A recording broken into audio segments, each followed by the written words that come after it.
America के super power के साख को दाग लग चुका है। जो कल तक अमेरिका अपनी दादागिरी कर रहा था, अब वो उस लायक नहीं रहा है। मिडिल ईस्ट के देशों ने तो कह दिया है कि अब वही होगा जो तेहरान तय करेगा, यानी खाड़ी देशों का सुल्तान तेहरान बन गया है और अब वही होगा जो मुस्तफा तय करेगा। तो देखिए, यहाँ पर अमेरिका ने जिस तरह से कोशिश की, लेकिन अब ऐसा लग रहा है कि शायद अमेरिका की कोशिश कहीं ना कहीं फीकी पड़ती हुई दिखाई दे रही है, उसका वर्चस्व कम होता हुआ दिखाई दे रहा है, क्योंकि ईरान जो है एक लीडर के तौर पर उभरता हुआ दिखाई दे रहा है, खासतौर से खाड़ी देशों में।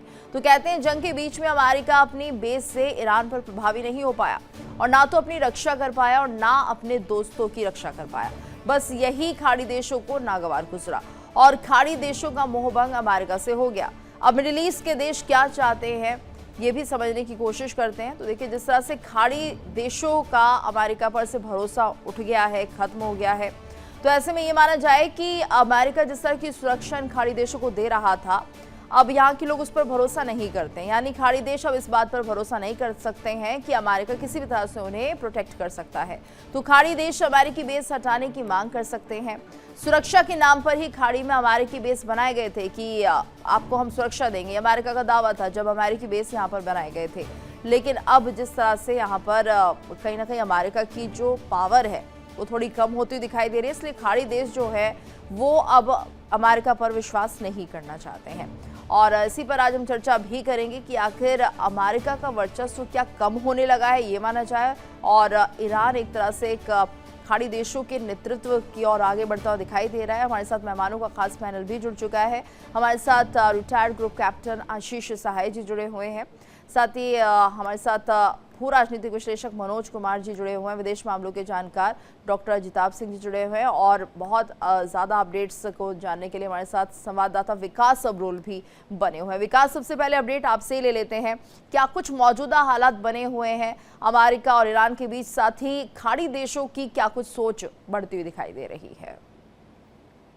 देखिए, मौजूदा हालात यही है कि अभी भी फिलहाल संशय है क्या वाकई ये जो युद्ध विराम है ये चल पाएगा, ये जो मसौदा तैयार किया गया ये पूरा अमल में ला पाएंगे। क्योंकि अभी भी देखा जाए तो एक तरफ जहां पर हॉर्मुज को लेकर अब जो पॉजिटिव न्यूज आ रही है, वहीं पर लगातार इजराइल और लेबनान को लेकर जो न्यूज़ हैं वो सही नहीं आ रही, क्योंकि इजराइल ने साफ साफ कह दिया कि यूएस के कहने पे भी वो पीछे नहीं हटेंगे, हिजबुल्लाह के खिलाफ लगातार हमले करते रहेंगे। और ऐसे में अब इस पिक्चर में हूथीज भी कूद पड़े हैं। हूथीज ने भी कहा है कि अगर सोमालियालैंड में अगर कहीं भी आईडीएफ घुसी तो हम उनके खिलाफ जंग छेड़ देंगे। तो ऐसे में एक बार फिर से जो हिजबुल्लाह के साथ हूथीज भी कहीं ना कहीं आईडीएफ के खिलाफ खड़े होते दिख रहे हैं। और ऐसे में अगर हूथीज ने कोई भी एक्शन लिया आईडीएफ के खिलाफ, तो एक बार इजराइल जो है वो हूथीज के खिलाफ भी एक्शन लेगा। और ऐसे में ये आईआरजीसी पर दबाव पड़ेगा, बिकॉज दोनों ही प्रॉक्सी जो है कहीं ना कहीं आईआरजीसी की है, और ईरान पर यह दबाव जरूर बनाया जाएगा कि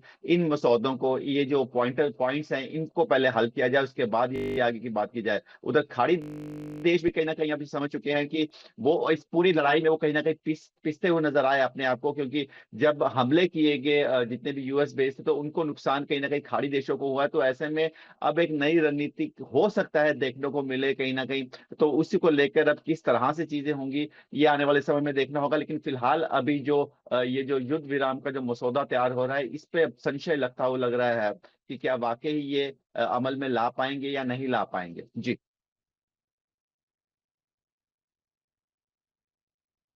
क्या कुछ साख बनी रहती है, नहीं बनती है?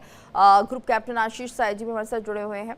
साय सर, आपसे समझना चाहेंगे हम, जिस तरह से ये पूरा माहौल इस वक्त बनता हुआ दिखाई दे रहा है, खाड़ी देशों का क्या वाकई अमेरिका से विश्वास उठ गया है? उन्हें ऐसा लगता है कि अमेरिका उन्हें प्रोटेक्शन नहीं दे सकता, और अमेरिका भी अब कहीं ना कहीं ईरान को लेकर जिस तरह से अपनी राय रख रहा है, अपनी बात वो पेश कर रहा है, उसमें वो कमजोर सा साबित होता हुआ दिख रहा है? ये तो इसको थोड़ा दूसरे नजरिए से भी देखना पड़ेगा।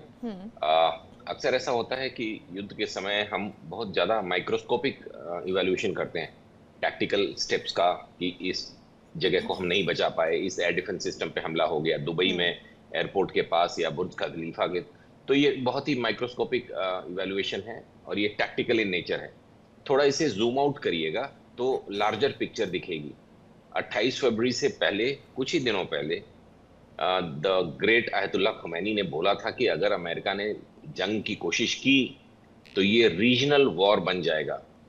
मतलब उन्होंने इसको एक रिलीजियस फ्लेवर में पेंट करने की कोशिश करी थी, और ये उनका एनालिसिस जनरली किसी भी हिस्टोरियन या एनालिस्ट से पूछते आप तो शायद सही इंडिकेशन दे रहा था, क्योंकि ये मानी हुई बात है गीतू कि gulf countries, middle east, oil producing nations इन वजहों से नहीं बल्कि एक रिलीजियस वजहों से इजराइल को नहीं पसंद करते हैं। ये लार्जर पिक्चर है। कम व्हाट में गल्फ में American military presence in countries में, जीसीसी या मिडिल ईस्ट के कई कंट्रीज में 11, 12, 14 जो भी हैं, वो ईरान के डोमिनेशन को बैलेंस आउट करने के लिए थी, ना कि इजराइल को प्रमोट करने के लिए या इजराइल को सेफगार्ड।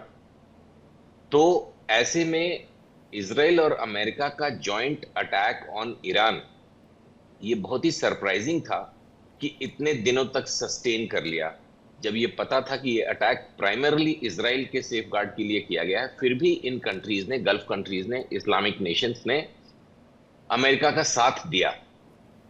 तो ये नेचुरल था कि कुछ दिनों के बाद इनकी जब आपस में फिर से बातचीत शुरू होगी, ईरान एंड गल्फ कंट्रीज, तो ये रियलाइज करेंगे कि ये ईरान के खिलाफ हमला कम था, इजराइल के प्रो का हमला था, और ये बात इनको एक्सेप्टेबल नहीं होती। ये अपने को इस हमले से डिस्टेंस करते। देखें, इन सब ने मेंटेन किया कि इस पूरे 100-150 दिनों में इन्होंने अपनी तरफ से कोई भी हमला ईरान पे नहीं किया। सारे यूएस बेसिस के हमले हुए थे, जबकि ईरान ने रिटेलिएशन में यूएस बेसिस को इन द मिडिल ईस्ट मारा, और अच्छे खासे नंबर्स में, 20-50 नंबर्स में सिविलियन टारगेट्स जहां यूएस बेसिस नहीं थे, including some gas plant, some airport, some other commercial establishments को मारा। तो ये जो मिडिल ईस्ट में अभी जो चर्चाएं चल रही हैं, जिसको लेके मार्को रूबियो ने, उनके पास इंटेलिजेंस रिपोर्ट्स आती रहती हैं, उन्होंने ये स्क्रैम्बल किया है कि 3 दिन का विजिट यूएस के सबसे सिंसियर पॉलिटिशियन का सिर्फ इस फायर को डाउज करने के लिए है कि आप लोग ये ना सोचे कि ये इजराइल के खिलाफ था। अमेरिका आपके साथ है ईरान के अगेंस्ट, और अगर आपको ऐसा लगता है कि हमारे एमओयू में कुछ आपके मुद्दे ओवरलुक हो गए हैं तो हम उसको वापस से एड्रेस करने के लिए तैयार हैं।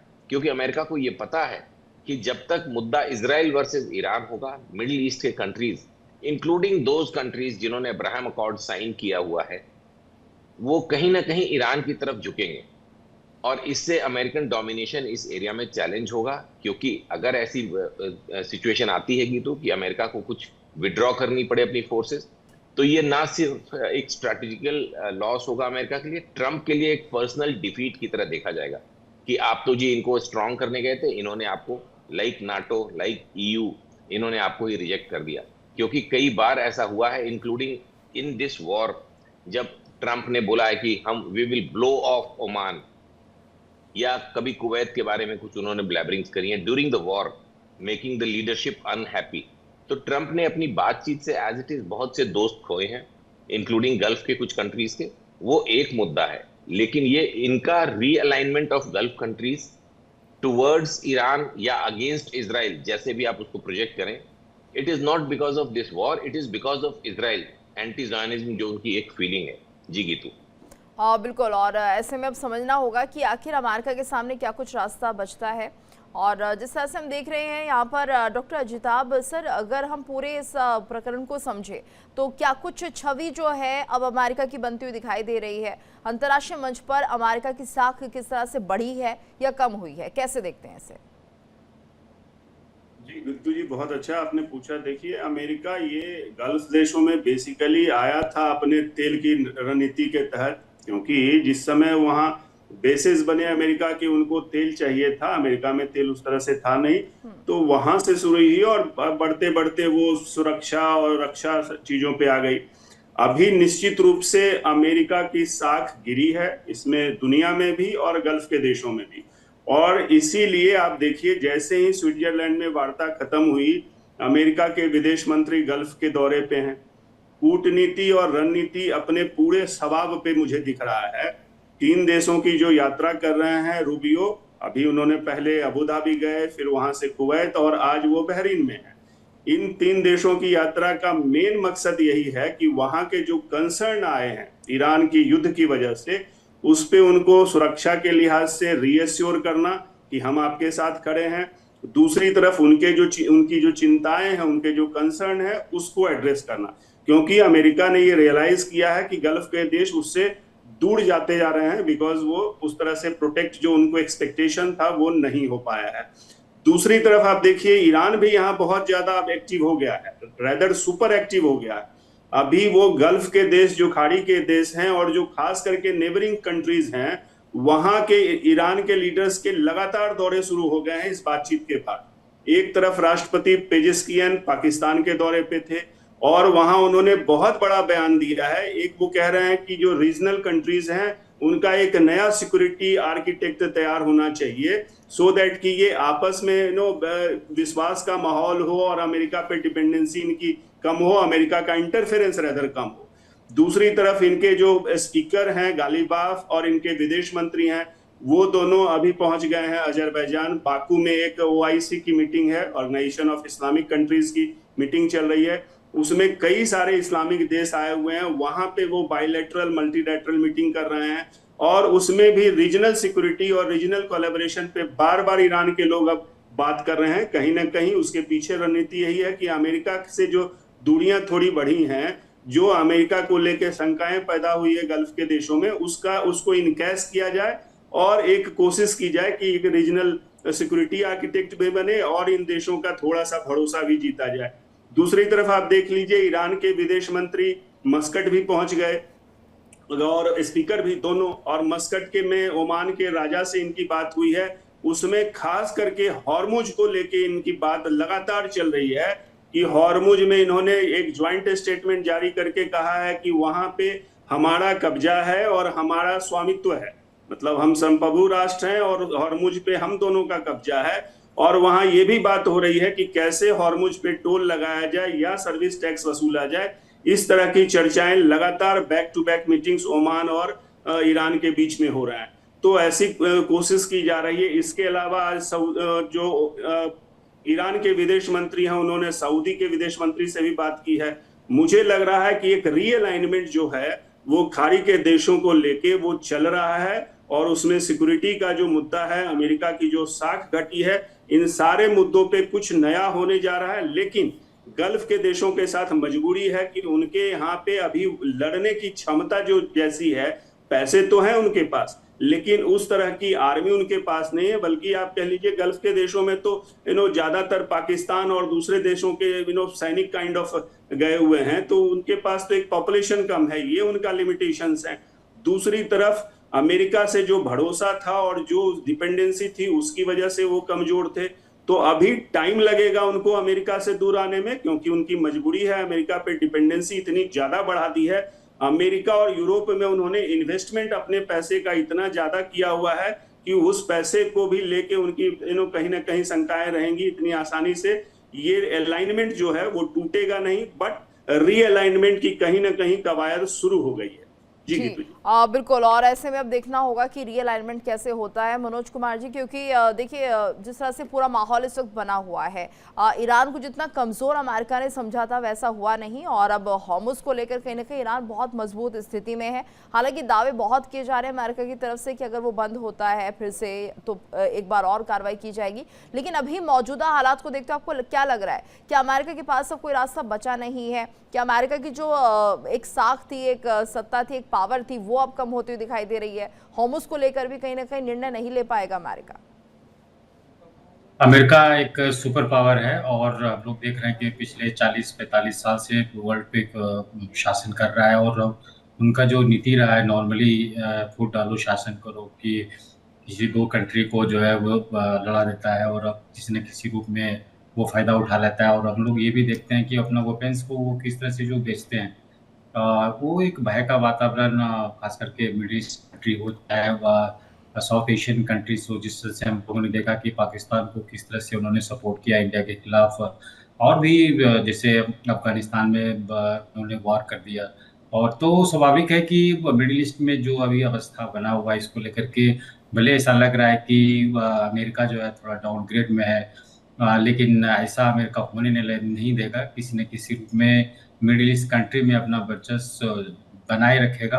हालांकि एक साख तो जरूर अमेरिका का गिरा है, जिस तरह से एक एक्सपेक्टेशन था मिडिल ईस्ट कंट्रीज को कि अगर किसी न किसी रूप में ईरान से अगर हमला होता है, सऊदी अरबिया हो, यूएई हो, चाहे अब इराक हो, तो बहरीन हो, तो वहाँ पे जो है अमेरिका किसी न किसी रूप में जो है सॉवरेनिटी को जो है ज़रूर बचा के रखेगा। लेकिन इस युद्ध में जो है सॉवरेनिटी को बचाने में अमेरिका नाकामयाब रहा। और हालांकि जो भी ईरान ने हमला किया था वो अमेरिकन बेस पे ही इस कंट्रीज में किया था। अमेरिका को ऐसा लग रहा था कि जितना सपोर्ट जो है मिडिल ईस्ट कंट्रीज से मिलेगा इस युद्ध में शायद नहीं मिला। अगर वो मिलता तो और डिस्ट्रक्शन जो है ईरान का होता, और हो सकता था कि कुछ सीन डिफरेंट होता। लेकिन जिस तरह से वो मिडिल ईस्ट कंट्री जो है सिर्फ देखता ही रह गया, सिर्फ वो देखता रहा कि सिर्फ वो अमेरिकन बेस पे ही तो हमला कर रहा है, वो वहाँ के लोगों पे उतना हमला नहीं किया और जितना करना चाहिए था। तो मुझे ऐसा लग रहा है कि एक अमेरिका को भी जो सपोर्ट मिलना चाहिए था सऊदी अरब से, चाहे यूएई से, शायद उतना नहीं मिल पाया। अगर मिलता तो एक डिफरेंट सिचुएशन होता और अमेरिका को ज़्यादा डिस्ट्रक्शन करने का मौका मिलता। अभी जो है एक दौर बना हुआ है, जिस तरह से युद्ध अभी जो है सीज फायर के दौर पे है, 60 डेज का है। अभी अब अमेरिका ये चाहेगा कि जो भी उसका लॉस्ट ग्लोरी रहा है मिडिल ईस्ट कंट्रीज में वो किसी तरह से वो मेंटेन करे, चाहे इकोनॉमिक वे में इंफ्रास्ट्रक्चर बढ़ाने को लेकर के हो, चाहे वहाँ कोई टेक्नोलॉजी देने की बात हो। Normally western countries specially America ये चाहते हैं कि टेक्नोलॉजी दे करके हम पर्टिकुलर कंट्री को अपने और आकर्षित कर सकते हैं। तो ये भी एक रणनीति होगा कि किसी न किसी रूप में जो है मिडिल ईस्ट कंट्रीज जो स्पेशली जो है ईरान के खिलाफ रहता है। देखिए इंडिया डेली 24/7 अब आपकी स्मार्ट टीवी पर। इंडिया डेली मौजूद है सभी डिजिटल प्लेटफॉर्म पर लाइव और लगातार। इंडिया डेली 24/7 हर दिन राष्ट्र को समर्पित।